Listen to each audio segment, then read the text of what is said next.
How much money are you making now? We're just going to hit like 23,000 in MRR. And we started about 4.5 months ago. Welcome to the In the Pit podcast. I'm your host, Cody Schneider. On this show, we talk about how to grow companies. Today, I'm hosting my friend Yuval. He just grew his new company from 0 to 20,000 MRR in 4 months. He did this entirely with just influencer marketing, and he's going to lay out his whole process for how he's executing on this. This podcast is brought to you by podcastguestlaunch.com. Podcast Guest Launch does exactly what the name suggests. They get you on podcasts. They handle all the research, all the reach out, and a link just shows up on your calendar that you attend to. I've been using them for the last 3 months, and I've been on 40 different podcasts in that time. It's honestly crazy. It's a no-brainer for me because it gets me in front of these other people's audiences that they already have trust with. It also builds backlinks to my software, Swell AI, because these episodes get posted on their website, on their blog. And I also get the recordings of all the episodes that I film that I can repurpose into content for all of my social accounts. Go to podcastguestlaunch.com or click the link in the show notes. This show is also brought to you by Swell AI, the AI content marketing platform. Record conversations with industry experts in your niche, and then turn those videos into clips, blog posts, newsletters, and more. In minutes, you can make all the content you need for an entire week from a single piece of pillar content. This is the most effective way I've found to grow early stage startups. You can sign up for Swell AI for free at swellai.com or click the link in the show notes. All right, let's get started with today's show. How much money are you making now? Today? Has your life changed yet? Are you still living in your dad's attic or what's going on? No dad's attic, but friend's couch is still. I love it. I'm just I real. honestly miss it. I miss the friend couch life. That's what I used to do. And Did you have like such a phase? when I was trying to think 24, I rage quit my job and I just lived off of friends' couches for 2 years and I just did consulting. It was the best life ever. Now I have a girlfriend and a dog, so it's way different. I got to kind of have a little bit of a home, but anyway. Yeah, I vibe with that. You kind of feel like a prick in a sense because you feel kind of like a leech, but if you just have enough friends to just hop between couches, it's just fun. And it's a truly fun experience. Anyways. Totally. It's a special time of life too. I don't know. You can only do it for so long. So I would just eat it up. It's some of my favorite memories are from that time too. So anyway, tell me about the company. How's things going? So I think we're going to have our best month yet. We're making about, I'll have a brief description. Yeah. Perfect. I'm building the stupidest company ever, right? It's basically a transcription service, automatic transcription. You upload a video, right? And you get back an SRT file, a subtitles file, right? And we started that about 4.5 months ago. We're just going to hit 23,000 in MRR, 23K. Amazing, man. And it's it's constant learning, right? And yeah, that's about it. We have a few hundred customers and we're growing 30% month over month, at least the last couple of months we've started. You guys are self-funded, so all that money is just going into pocket. How old do you know, Yuval? You're 22, 23? 23, yeah. Amazing, man. And a quick background. We started this journey about 10 months ago. About a month in, we had a really stupid open source project, right? It was it wasn't stupid. It was just open source, which is the product was cool as hell. So yeah, right. But the stupid part was we just gave everything for free, basically. Lots of users, big companies, but we just gave it for free. At that point, we were we're trying to raise a round, right? We're okay, the only way to do this thing, right, is just raise a round.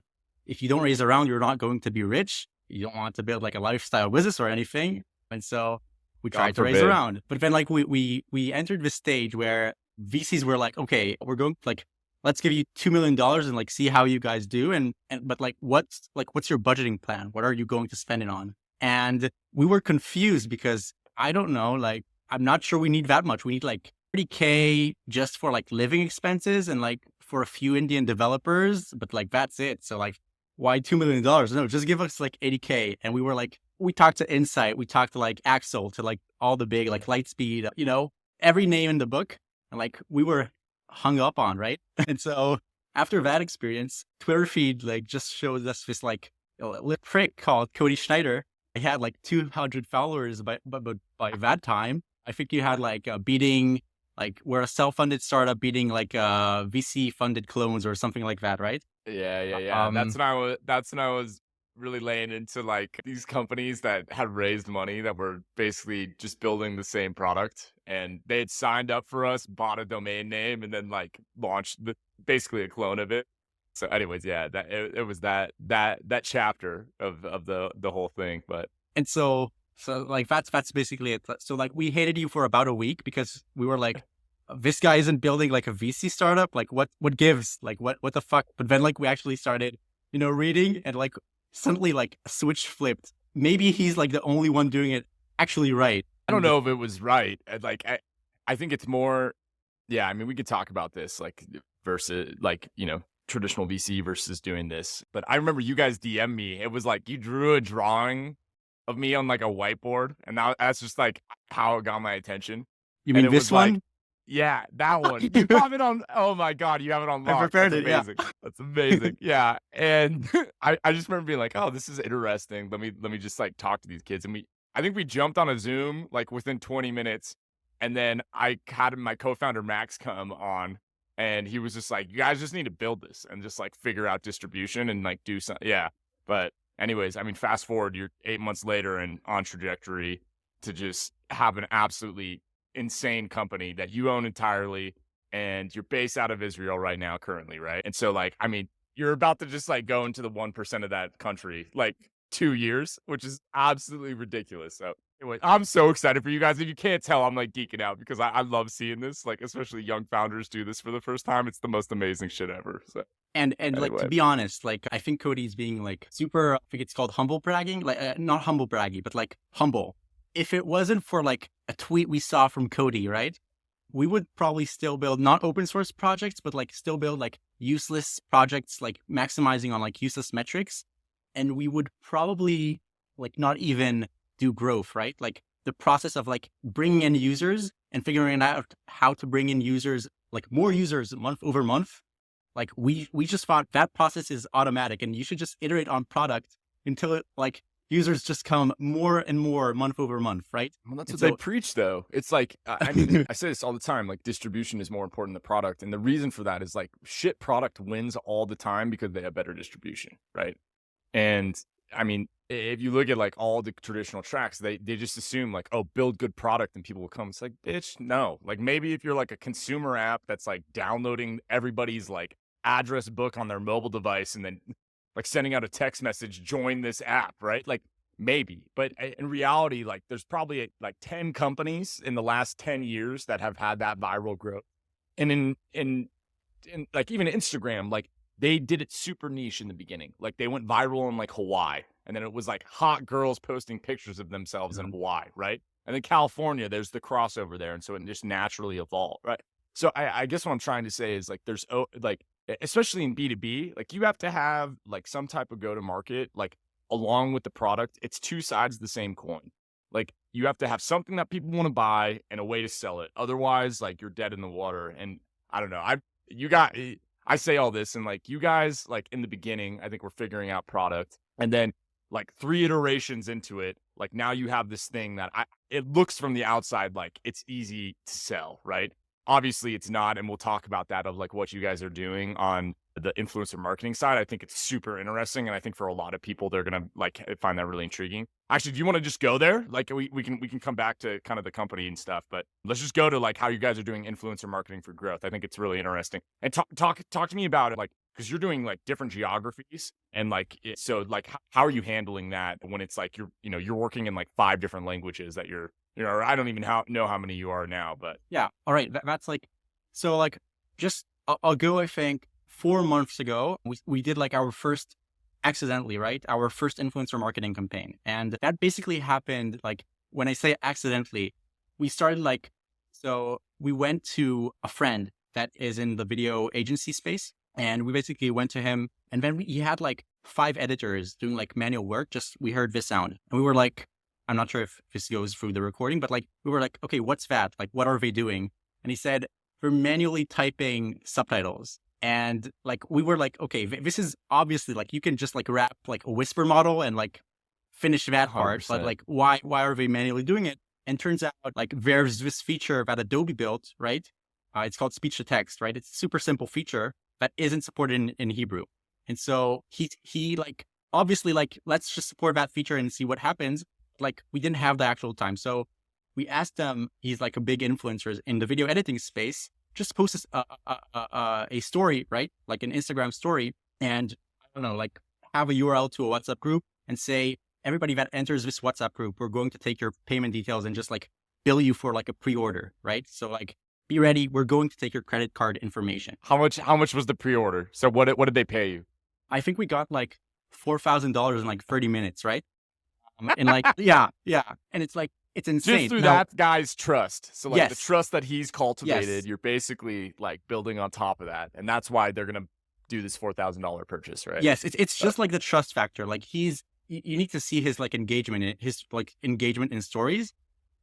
Retroactively, I now know, right, that it doesn't like actually matter what you actually promise, as it just needs to seem like plausible and something that can solve a problem. But you're just basically just monetizing this guy's trust that he built like over like 2 to 3 years, right? So he never monetized before that. He then gives like a bunch of value to his listeners, just like, posting stories each and every day. If you trust him, they will basically buy everything he sells, right? That he advertises as his, right? And then he does that act, and it goes like insane in pre-orders. And then we said, shit, Also, we need to build this. There, just to go a layer deeper, the alpha there that's super interesting is like when you're a startup that's 5 months old or whatever you guys were, like the trust level that you have is so much lower. Like if you try to do that same thing, there's a zero, like you probably would have done like 0 in sales, right? But like because he's had like, he's in front of these people every day for 2 years. Like, I guess what I'm trying to say, it's like, this is a really interesting lever that early stage companies can pull to like create, like to basically like leapfrog that trust building that would naturally take like, again, 2 to 3 years to cultivate. Super, super, super interesting. Like I'm thinking about this now and I'm like, oh, every early stage company, like they should 100% go do this with every, whatever influencer that they can find in their space, because that's just like an immediate trust metric that they can tap into. Which again, like it takes that growth curve and speeds that up. It reduces the time to do it. So anyway, keep going. Sorry, I didn't mean to cut you off. I just thought that was those wires crossed, and I wanted to connect that idea. No, but that's like exactly it. Because when today, like you can raise a pre-seed round, and you raise like between like lower end is like 100K for a pre-seed round, and to like 500K sometimes. It's like YC pre-seed rounds. You basically pay for like maybe engineers. Most of like the founders today are technical. So like nowadays it's like maybe one, if at all, right? And then you pay for like advertising and like figuring out go to market. Like how am I going to sell this thing, right? If you could just partner up and give that like equity, right? It's like basically pre-seed investors are like angels. They're dead equity anyways. They're not going to help you that much. Sometimes in some niches, sure. But like they're not going to help you that much. If you can give it to like an influencer that can like figure out and get you like to like a really impressive revenue milestone, why not give it? And you can even like, you can have it as a precondition, just like bring me to that revenue milestone. If you somehow bring me to that revenue milestone, let's do a deal. If not, then no an affiliate no payout or whatever. Yeah, exactly. Yeah, right. Yeah. And it puts the ball in their court. I mean, I'm just thinking about it too, like from a non-dilutive standpoint, like a lot of these, especially these smaller influencers, like I don't know how big this guy was on your guys' side, but like, I mean, they're cool with doing like, they do a video a month for $500, right? Or whatever. And like, they're happy to do that. They have to make content anyways. If they can get like some type of like consistent revenues that come from their videos outside of them having to like, just like monetize like through like YouTube or whatever, right? I mean, the level up from that too then is like, okay, now we go and they do like a specific video about the product, but then they also are going and they're like every video it's sponsored by your company as well, right? So like imagine they're doing 4 videos a month. It's like a video about your company. And then like every other video, it's about random stuff, but it's like, brought to you by blah, blah, blah company. And so, I mean, then you scale that up and you do that with 100 people. It's funny, my just a random tangent. My friend is building this software that's like it's for like print on demand people, like people that like sell like print on demand goods. His entire marketing strategy is literally just sponsoring YouTubers. And like, I just talked to him 5 days ago and he's doing like $500,000 a month now. I don't know if he'll like ever come on and talk about this at this point, because it's just like he's just low key and like keeps it in the background. But anyways, like That's what's happening here. And it's also, I do want to preface this though. Like I have another friend that's building a company that's in like the trucking space. Like I don't think this would work for him, but like for anything where it's like, oh, it's people making money online in some way, this is like, it should be 100% a part of your like go to market like strategy. Because, and honestly, it's almost a validation metric, especially if you're building software, like and you're self-funding it. Like if there isn't a community that's on YouTube that's educating people like how to do things in that space, it's probably not like a place where you're going to be able to make money, right? So anyway, I'm curious your thoughts on that. And like now that you've like, so talk us through the through the product journey. So you did the open source thing, you did a thing like two different things in between, and then you landed on this current company. And we haven't even said the name yet. It's called KAPS. So sorry, I'll just throw that out there. But can you walk me through that process of like identifying like, oh, like here's the actual product that people want? Sure. So like the first product idea basically came, my co-founder and I served in the Israeli military in an intelligence agency. And we had this like problem in our internal network that like data wasn't findable. And so we just like scratched our own itch. Turns out like it was somewhat of a problem outside. And so like it kind of resonated, but like we just gave it for free, which was a really bad idea in retrospect. And then like the second part is we were like kind of doomed because we went from like this, okay, let's raise VC, which is like the usual track, right? For like, especially like military graduates in Israel. But I think it's like really identifiable. They'll also just write you checks because they're like, oh, you're the top 1% of software engineers in Israel. Like you could probably build technical shit. Sure. Yeah, exactly that. And especially like if you go to like B2B or stuff like that, it's like, oh yeah, like this hits like a box or something like that. And so like the second part is like the second thing we built is like, it's something you are currently doing in Swell, which is like turning podcasts into clips. And we basically said, okay, we thought we know something about something, but we realized how dumb we were. And okay, let's figure out, these guys are making like a shit ton of money and growing super fast with Swell. Like this repurposing thing is like super interesting. And what are these guys not repurposing already? And then we hit you up and asked, is this like, are you planning to do this? And if so, like, tell us, like, we're not going to build it. It was great, man. I was like, you guys built it. I was like stoked that you did it. So anyways, just largely like to get a product out into the public, right? That was something that you could just like go to market with. Anyways, we didn't think we were going to do clips ever either. We were like, now it's just like you do what your customers ask for and they keep asking for these things. But anyways, so. But like the goal was like literally, okay, we were whiny back then. So let's get to like first revenue. Like, okay, we built this thing and a lot of people used it, but like zero revenue. And we were kind of like, can we actually make revenue online? Like we never actually made revenue. Like maybe Roy, my co-founder is like awesome. He built this like, when he was 15, he built this app that got like 3 million downloads. He made like a shit ton of money from it. Roy did? So he was like, what, sorry? Roy did he? That's insane. Yeah, Roy did. Yeah, he built like a ton of like viral apps. And of course so, he like, did. I think he should be here. He's like the more interesting co-founder. But like, yeah, should I bring him? He's in the pit programming, man. We can't distract him. Max is in mine, Roy's in yours, and we're just out here doing bullshit, trying to get distribution. Yeah, okay. He actually is programming back there.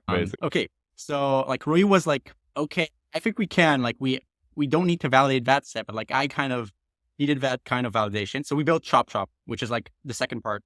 And today that's like just Swell, basically. You can go to Swell AI, like the clip program there is like much better than what we build, but like it got us to like, I think $1,000 in MRR. And like Amazing. 2 months, we just put like $200 a month in advertising budget. Cody actually showed us how like he I think we set up the Google Ads account together, right? Yeah, that was amazing.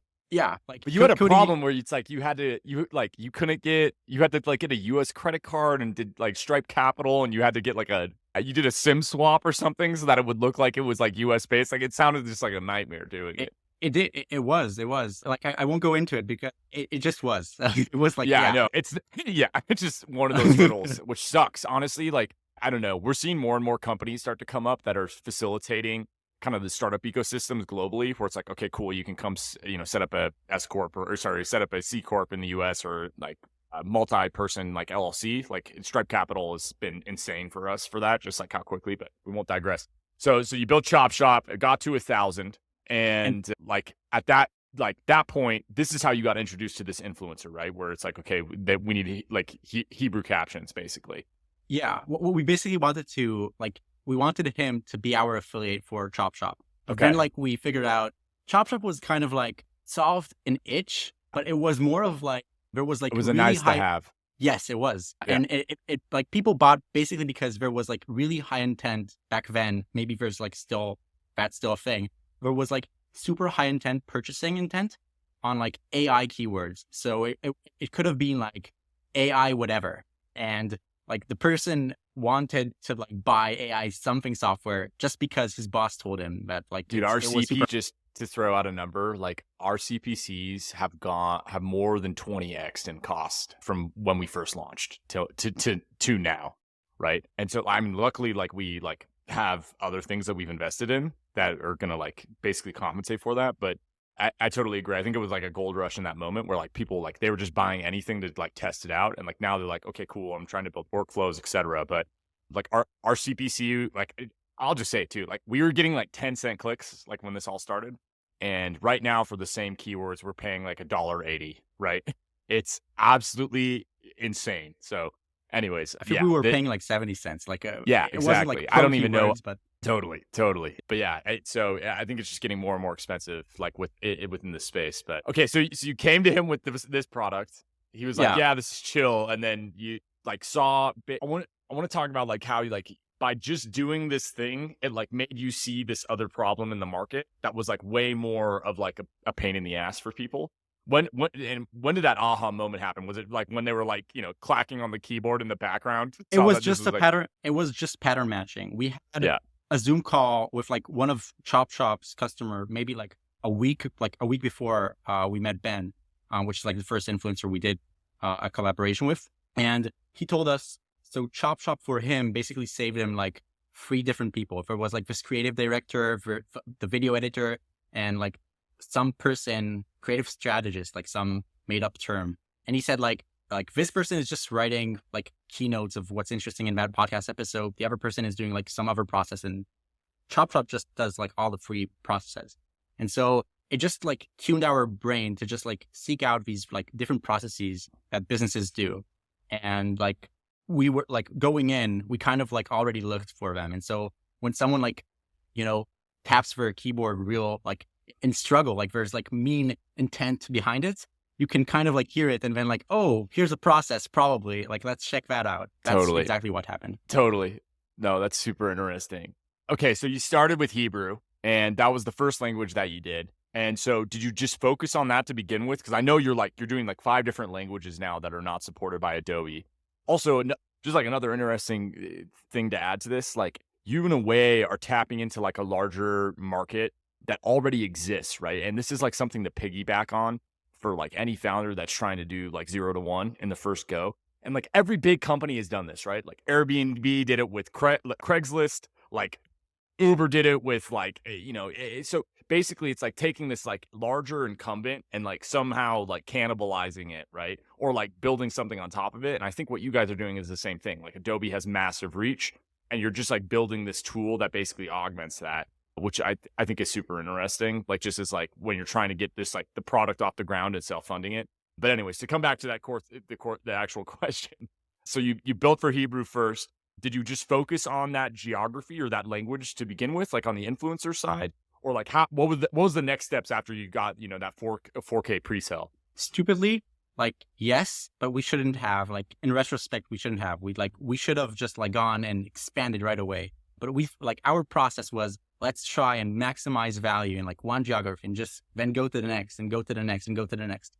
Turns out the initial hype, right? Like most of the customers came not from like the initial hype, but like from like influencer deals, like probably like the 5 to 6 first influencer deals, right? That's like when basically like the entire audience kind of heard about us. And then like the rest of it, I think like if I would put a number above it, it would be like $7,000 to $8,000 MRR, like came from just like Israel.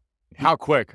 How many months was that? 2 months? Maybe like a month and a half. Yeah, probably 2 months, right?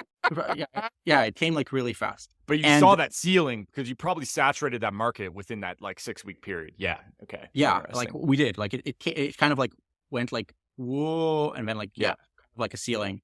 And we because this is like our first built product, a $500,000 valued company in 6 weeks just to throw out numbers. Like, Is that like the real number? I'm not sure that is. yeah, man. Like you can, it's so like, it's 5x MRR or sorry, 5x AR. If you don't like have employees and stuff, like that's what I can see these, like I've seen these companies sell. Or it's 3 to 5 is number really, and it depends on the market. But like these smaller products that are like yours, where it's like kind of plug and play, and it's like, okay, cool. I put a customer service person over the top of this, and like I'm, PE, and I'll, that thing just exists, right? It's just like, and also your margin is probably insane if you're just running like a whisper model on some GPUs. Like, yeah, I mean, so it's still one server, right? Yeah, exactly. We didn't even scale that one server. We just like exactly. I think you, Max, your co-founder, sent us like faster whisper, and so when we should have like upgraded the server, we just used like a faster library, and like we're still on that same exactly, server. exactly. So 100%, like that's it. Like if you get the 20K MRR.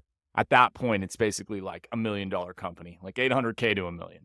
And it's like, I mean, just again, okay, so that's where you are, right? Like you built that in like 4 months or whatever it's been. So fuck yeah, that's awesome. You couldn't get like a better return on capital any other way is what I'm trying to get at. And we probably could have done it like way faster. It was like you will the next time though, right? Because it's like, oh, I've got like, for sure. I understand how to do this. For sure. So easily. Right? And it's going to be so easy next time.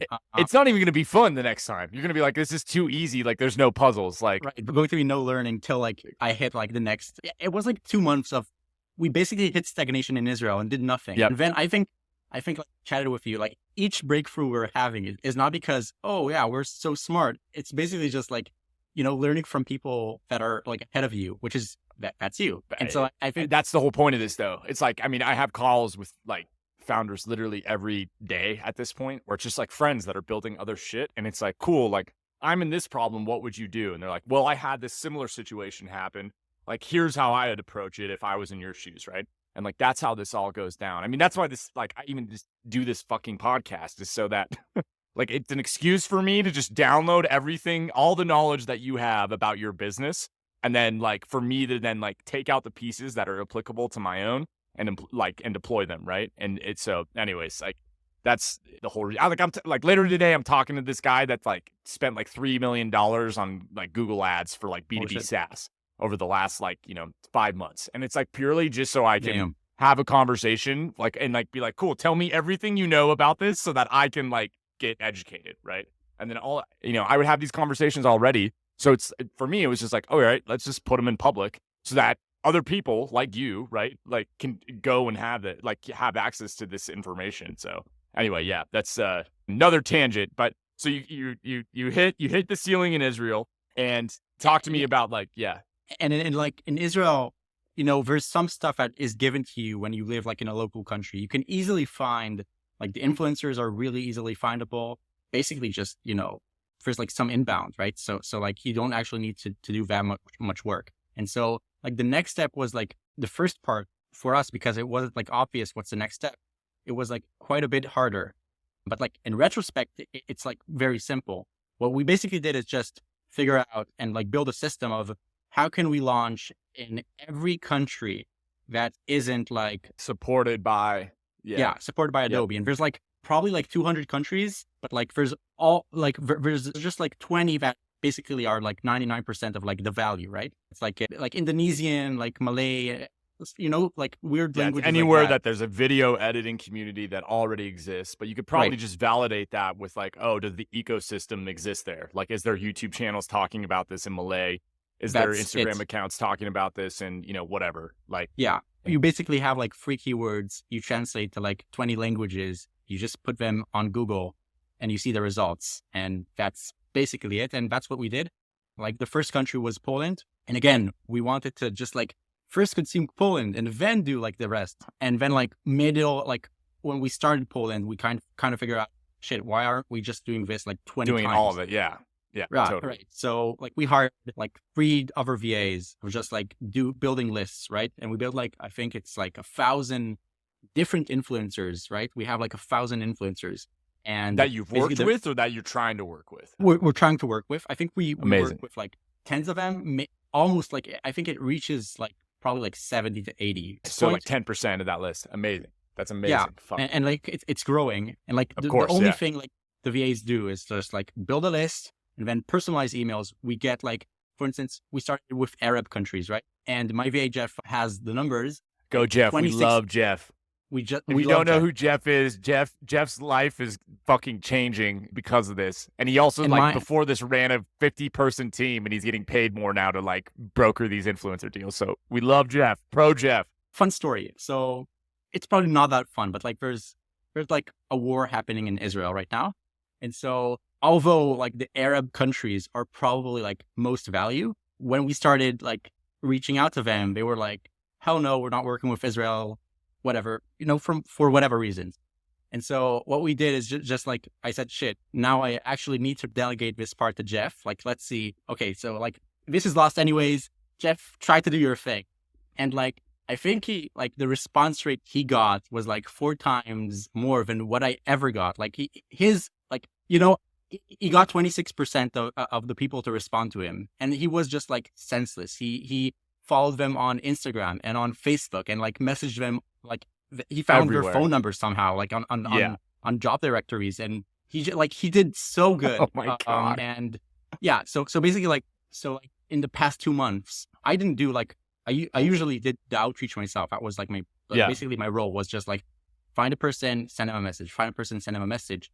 And like Jeff, for like a pretty decent salary in the Philippines for like $500 a month, would have did this work like much better than I ever did. And like the company, like I didn't realize that like we had this conversation, and we'll talk about offshore talent probably like immediately after this, but like we had this conversation, I think it was like a month or 2 ago, and you're like, yeah, like average salaries there are $300, right? So like if you're a fresh grad that has a bachelor's degree, like, and you're getting paid 500, like that's almost double of what you would get paying, normally or whatever that is, 60%. So like for them, it's like, that's good fucking money. And also, I think you did a really interesting thing too, where you incentivized him for the deals that he closed. Could you talk about that real quick? Yeah. So at the start, I saw like the leads were like, okay.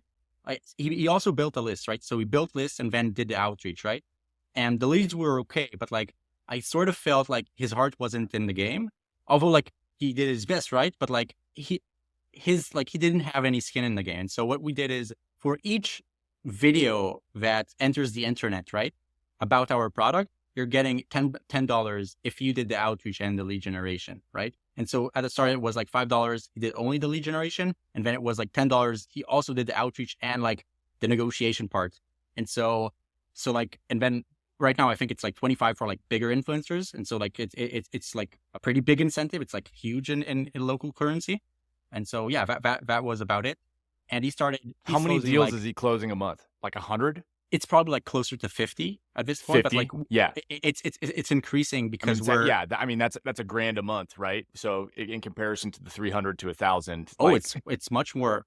$1,000 a month, you mean in? Oh no, it's less than a. Yeah. So I'm just saying, it's 500, and then whatever he closes on top of that, right? So yeah, but it's like. Yeah, so that's like probably it. Yeah, it's like $1,000 a month. But I guess you have some where it's $25 rather than 10. But right. Anyway. Yeah, it's about that. But like we're just getting there, and I think he's going to earn even more than that. But like we're so positive on influencer marketing. Like we can get, if we pay like $500, we're going to get back like more than $500 in MRR, right? Yes. So like we should. The only thing we need to figure out is you're not even working off of customer lifetime value. You're just working. Holy shit. Right. Yeah. Your payback period is less than 30 days. It's like immediate. In some instances, yes. Like some geographies, shit. Yes. Sure. Holy shit. Anyways, yeah, that's it. Just like figure out what we did right and just do it like 20 times. Dude, fuck yes. This is amazing. I'm so happy for you guys. For real. Like, I'm fucking crushing it. Tell Roy this too. I was messaging him on WhatsApp like last week or 2 weeks ago. But anyways, I'm so stoked. Okay, so Jeff, okay, so you hired him initially, and then do you have other team members now too? Like I feel like you've kind of leveled up now where it's like you're working on the business rather than being in it as much. Talk to me about that. Like when did you hit that tipping point? And you said you're working with it's 20 different languages now. Like has the tech changed at all, or has it been pretty much the same thing? Like how are you managing the customer experience when it's like 20 different languages that you're working? It's probably stupid to say that online because it's like the idea hacker community, they will just like copy me. But dude, they don't know fucking shit. So good luck. So it's probably like probably like language equals and then like a 2-letter code for that language, and that's it. That's like a new language basically, and hire like Insane. a copywriter on Fiverr. Anyways, yeah, Nice. just like really really simple to do on more geographies. We're not at 20 yet. Like we're Yeah. getting this month, we're going to be like at 20. I think we're at 5. We're Hungary, Poland, Israel, and then like Nice. a lot of different Arabic geographies, like 20 Nice. Arabic countries, right? Nice. Yeah. It's, So amazing, man. Amazing. Oh. Okay. So you did this other thing that was interesting with Jeff where like we talked about this and I want to talk about it. You like slowly gave him access to things, but you do this like, it's a strategy you learned in like the intelligence community. Could you talk to me about that of like how you kind of like ease in people to like understand like how trustworthy they are? Sure. I'll try. So probably like the second salary. So the second salary we basically started paying Jeff weekly. And I'm not sure I talked with Jeff about it, but like I think he's going to see this video. And so like anyways, like the second salary we sent him, we started sending him like double increments of money, and then like try to like just dissuade the amount by like a little amount. So instead of sending him 120, second week was 240, right? And we would see like if he would report it and how much time would it take him to report it.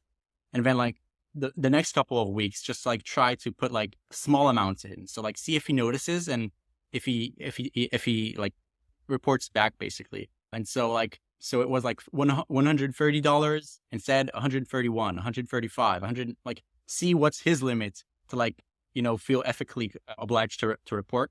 And he did wonderfully. He's like, from like the very start, right? Like hiring a VA is basically, you give him like very hard tasks and then you just refresh like the job description to like get a bunch of leads in. And then the interview is just vibe. You just check if the vibe matches, right? Yeah. And so with Jeff, like from the start, it was great. We're great friends now. And It's amazing. yeah, that was like, we just, you just like try and extend like the amount of trust you can. So if for instance, he doesn't scam you over like $1,000, because a lot of VAs can scam you. And Jeff is like well aware. He even warns me sometimes. He's not going to scam you on like a smaller amount, right? So it's actually worth to just, check that he's actually solid from the get-go, because just like the efficiency of having trust, Jeff has access to my bank account, to my WhatsApp web, right? Because I'm an ADHD, so I have a bunch of like no-shows. Even this like interviews, Jeff like kind of reminded me, right? Totally. And so, yeah, so basically just like test trust at the start. He messaged you about this? He's like, yo, you have a fucking podcast, get your shit together. Yeah, and he called like for each like important stuff, like, dude, wake up. Like, yeah, you're being a douchebag by being late or something. Oh my God. That's he's amazing. Awesome. Yeah. I love like, it. And when he said like working on the business and not in the business is, so like what we did with Jeff was like at the start, he only built like a list, right? Then because he was like kind of incentivized on like actually closing deals, even though we only let him build the list, is he started like asking for more. And what I noticed is just like, if I do the outreach and I do like the lead list building and I only have like 2 hours a day to do it, I'm going to do it worse than someone who's working 8 hours a day on doing that 100%, part. And 100%. what you said, like a sentence, maybe it's like a saying you have, and you basically work in systems on tasks, right? Yep. So anything you do, and I think you showed me your calendar once, even like you schedule all your tweets in advance on Sunday. Anything you do, you aren't going to All do it content unless gets made on Sunday besides podcasts. So yeah, exactly that. Like you only do it if you can like systemize it and figure out how like you can do more of it, or at least put it at a consistent amount. And I wasn't just like, I just wasn't consistent. And I think every indie hacker listening here, or every bootstrapper, right? Every founder here. Fuck indie hackers. Be self-funded. Like there's all right. I'm so tired of ramen profitability and this shit. Yeah. Like I understand that that's like where people are at, but like, dude, it is easier than ever to make an agency that spits off cash and then you go and you build a product. Like so anyways, drives me nuts, dude. That community is just it's just vile. Like, but I'll get so much heat for this and I give zero fucks because it's just, I'm over it. Exactly, dude. Like $1,000 in it isn't cool. Paying your mom's mortgage, that's cool. Like, yes, 100%. Like, I think that's like our only motivate. Not only, but like that's like a main motivator. I get it, man. I get it. Yeah, like for sure. I mean, it's just anyway, but so back to the jet. I think those tactics like to like build the relationship is super. And it's hard now too, right? Because it's like, I mean, there's access to all this talent, but how do you find good talent? I think referrals from those people have been incredible. Like we just hired Ben that we got from Jeff, and I'm super excited to have him. Like you can tell he's just like, so they all know each other, which I think has been an interesting thing. And so like we're trying to lean into that more and more. Something you said that jumped out at me, and this is something that I've been thinking about a lot lately. Like I'm looking at all this talent as like, how can I have them focus on just one specific aspect of the process? So like I'm designing this whole system, but then there's like a tactical piece of like, I want them to only be thinking about that. So like, as an example, like like just use like the SEO, like processes as an example. Like there's people that need to do like research and planning. There's people that need to do like content writing, and then people that need to do like backlink building. So I'm like, okay, how do I hire like an expert in each of those categories? And all they're focusing on is just an aspect of those things. There's like communication between them, but like it's not a single individual that's running that whole piece. And so then like breaking that up, like in even further, like another example is like social media management. So it's like, okay, cool. Like how do I have a producer that edits this podcast? And then I'm going to have a social media manager that just all they do is they just like make clips. And then I have another one that they go and like all they do is just schedule clips across like, tens of platforms. Because we just learned this, but like all of these like big creators now, they're making multiple accounts on each of the platforms. So it's like on YouTube, on TikTok, on IG Reels, right? And then they're doing the same clips or like variations of the clips to all of those channels, right? So anyway, it's just some random things. But to reiterate that idea, it's like using this talent to do like specialized, and it's almost thinking about it like how we would do it with like, the Industrial Revolution, where it's like an individual just focus on a piece of the process. It's Right. that Yeah. same idea, but we're just Yes. applying it to like, digital companies. So Right. Yeah. That like it would take you, for instance, like just launching a new geography, right? It takes like a copywriter to just like write the copy of that site for that specific language. You need like the developer to put like a new version of the plugin for that geography. You need like someone to build a list of all the influencers in that geography. You need someone to contact them, right? And so if it would have been you would be like day 30 after you've started, you would still be doing like the same country. But if you have like 4 people on your team and they don't cost that much, right? Like for instance, lead generation is like much cheaper than someone that like is a much more of a generalist, like someone with like experience. So could cost you like $300 a month, and you could have like more leads than you can ever think of. And so just, breaking down these processes, like link building, like you said, is like, it could be like really, really cheap. And you then don't have to think about that process. And it still happens in the background and is making money for your business. Like exactly. For me, that's like insane. Exactly. And then it's just like, with all of these things, like once you've built those systems, it's like, how do I like have a North Star goal that everybody's working towards in some way? And then how do I have in the form of dashboards, typically like some way to analyze our basically progress to that North Star goal. So again, like looking at the link building person, like, okay, how many links are being built, right? Like looking at the copywriting person, like, okay, how many articles are being published, right? And then looking at the like planning person, it's like, okay, how many like keywords are being identified, and like, it's a part of a larger system, but you have those dashboards or those metrics of like those KPIs that are for each of those individuals, and they have a clear focus. Like I think that's the biggest thing. Like when I was running content, like marketing at like other companies, was like focusing down on like, okay, like you're a part of this bigger system, but like here's this thing that I want you to focus. Like this is the only thing you focus on, right? And like it can change and it can vary. But I remember like I had this conversation with like, it was a social media manager I worked with in the past, and we were basically like, your North Star metric is like more organic impressions, like nothing else. Like I don't care about anything else. Like it's just like that number, right? Because we know that number leads to like more people that follow the account, which makes the accounts grow, which makes it more valuable to the business, which then gets more impressions, and that's the flywheel, right? And so anyways, it's just figuring out that like high impact thing, and then just telling that person like, okay, like now go figure it out. Like this is yours to own this. And like if and then that's where you could like add those milestones where it's like, okay, if you get to this number, boom, like immediate like salary bump or whatever that number is that they're trying, like that is whatever that thing is that's valuable to them. So, but right. And it's like you could start like as early, I think, as like $2,000 to $3,000 MRR. Like, and I think you should, to be honest, because it will just like expedite the growth of your company by so much. And it's basically just even cheaper than OpenAI. I think your OpenAI bills are so much more expensive than human talent. How 100%. ridiculous is that? Like, how ridiculous is that? That's crazy.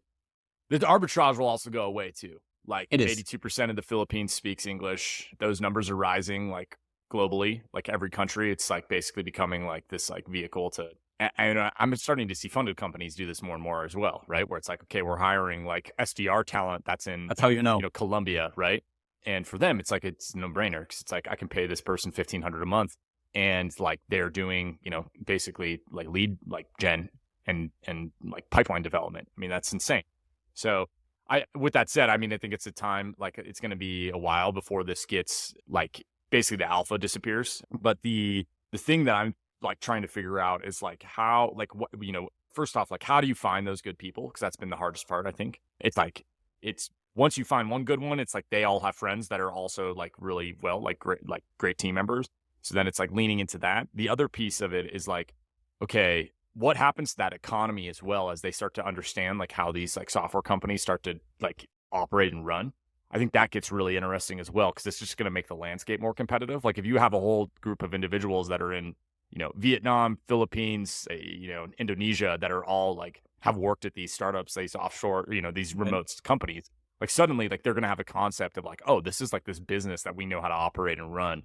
Now it's just like go build tech, which to me is crazy because I feel like 20 years from now you're going to see this upstart of like here's all of these companies that come out of these places that have basically like they've learned how to do this now. So I don't know, I'm pretty excited about it. I'm bullish. The last thing I want to tell I try to keep them at 45 minutes, but I love talking to you, so we definitely went over. But the last thing I want to touch on is I know you got a lot of heat for hiring Jeff. I'm curious your thoughts on that of just like first off, why you feel like people get pissed, and then the second piece is like, I mean, even like Jeff's response to this, I thought this was really interesting. So if you want to touch on that, I'd be interested in it. Dude, it's like plain communism. Like that's it. That's like it starts and ends in just like communists. And you can see that like every single profile is basically like a social studies like student or whatever that just like never built a business, like will never actually create a job, will probably like 50% is if he will actually work at a job. And it's like, it's just like ignorance, right? Jeff's like has gone like quality of life is like for like, I think 2 months was like higher than mine. Right. And so, like, which is their price purchasing parity, right? Like they have like way more like that, whatever, $1,200 goes way further than whatever it is you guys are paying yourself salary wise. So yes, for sure. And like, I think the tweet got like close to 1 million impressions. And like Jeff, like, I think he had like an image of like him, like in like fancy luxury clothes. And that tweet got like that reply got like 100 likes, right? That's amazing. Jeff is doing fine. Like, I think he's happy. He always tells me to just like repost that tweet so it gets more impressions because he's like a fame whore just like me. And so, I love it, man. I love it. Well, man, I'm so happy for you guys. Congrats again. It's so fun watching like you build this in public as well. We didn't even talk about the car shit. I thought that was so fucking funny. Like you bootstrapping out of your car. So I'll have to have you back. We'll have you back in like 3 to 6 months or once you guys have like had different problems happen and you have to tell us about all those stories along the way. So yeah, thanks, Cody. Thanks again. I love talking to you, Luval. We'll talk to you soon. Bye, Paul.